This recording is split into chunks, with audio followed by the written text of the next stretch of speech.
On disait autrefois, si l'âne d'Al-Khattab se convertissait à l'islam, alors Omar se convertirait aussi.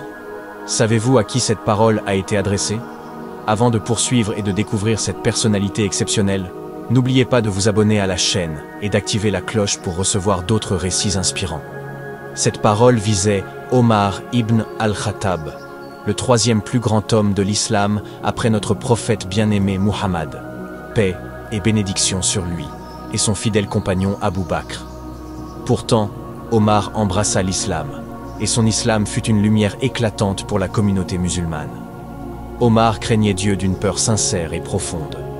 Il disait « Si une brebis mourait sur les rives de l'Euphrate, je craindrais que Dieu ne me demande des comptes à son sujet. » Quelle grandeur d'âme portais-tu, ô Omar? Quelle crainte de Dieu remplissait ton cœur? Omar était un modèle de justice, un véritable guide pour les musulmans, ordonnant le bien et interdisant le mal. Lorsqu'il revint de Syrie vers Médine, il s'écarta discrètement du peuple pour observer l'état réel de ses sujets. En chemin, il passa près d'une vieille femme vivant sous une tente isolée. Il s'approcha d'elle et lui demanda humblement « Ô servante de Dieu, comment vas-tu » Ne reconnaissant pas son interlocuteur, la vieille femme répondit « Ô homme, que devient Omar » Il répondit « Il est revenu de Syrie, sain et sauf. » Elle s'écria alors avec amertume « Que Dieu ne le récompense pas. Par Allah, je n'ai reçu ni dinar ni dirham de sa part depuis qu'il dirige les musulmans. » Omar, attristé, lui dit « Comment Omar pourrait-il connaître ta situation alors que tu vis dans un endroit si reculé ?» Mais la vieille femme répondit avec sagesse « Gloire à Dieu.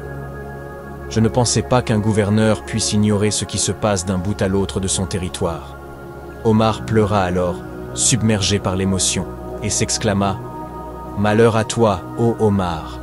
Même les vieilles femmes sont plus perspicaces que toi. » Saisi par la crainte du jugement dernier, il dit à la vieille femme « Ô servante de Dieu, vends-moi ton injustice envers moi. Je souhaite épargner à Omar le châtiment de l'enfer. » Étonnée, elle répondit « Ne te moque pas de moi, que Dieu te fasse miséricorde. » Mais Omar insista « Par Dieu, je ne me moque pas. » Il finit par lui acheter son injustice pour 25 dinars. Alors qu'ils étaient ainsi, Ali ibn Abi Talib et Abdullah ibn Mas'ud arrivèrent et saluèrent Omar. « Paix sur toi, ô prince des croyants. » À ces mots, la vieille femme, prise de peur, posa sa main sur sa tête et dit « Malheur à moi, j'ai insulté le prince des croyants. » Mais Omar la rassura avec bonté. « Ne t'inquiète pas, que Dieu te fasse miséricorde. » Puis, il demanda de quoi écrire. N'ayant rien, il déchira un morceau de son vêtement et écrivit « Au nom de Dieu, le tout miséricordieux, le très miséricordieux. » Ceci est ce qu'a acheté Omar de la part de nom de la vieille femme. Son injustice depuis qu'il est devenu calife jusqu'à ce jour, pour 25 dinars. Elle ne pourra plus l'accuser au jour du jugement. Témoins, Ali ibn Abi Talib et Abdullah ibn Mas'ud. Puis il leur dit « Lorsque je mourrai, placez ce document dans mon linceul, afin que je rencontre mon Seigneur avec ce témoignage. » Voilà qui était Omar ibn al-Khattab, un homme de justice, de miséricorde et de crainte de Dieu.